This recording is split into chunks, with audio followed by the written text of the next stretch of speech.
Communities out west are still dealing with heavy snowstorms, strong winds, power outages, and dangerous road conditions from a series of powerful winter storms. William Lajeunesse has more from Los Angeles.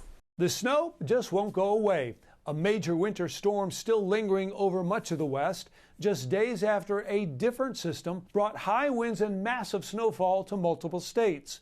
Among the hardest hit, San Bernardino County, just east of Los Angeles, where Monday officials declared a local emergency, still in effect as stranded residents deal with property damage and dwindling supplies.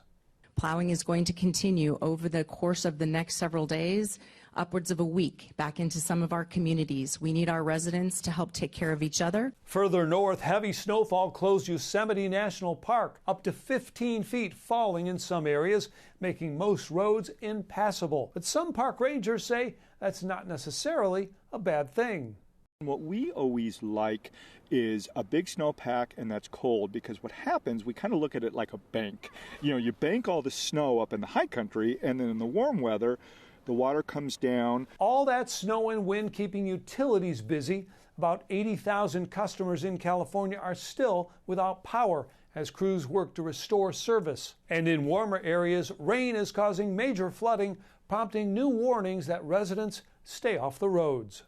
What did Puxatawny Phil say? We were supposed to have 6 more weeks of winter or something? Yeah, I guess we're getting it. The storm system is now heading into the Rockies, where it is expected to bring ice and snow to the Midwest and Northeast, and possible tornadoes in the South.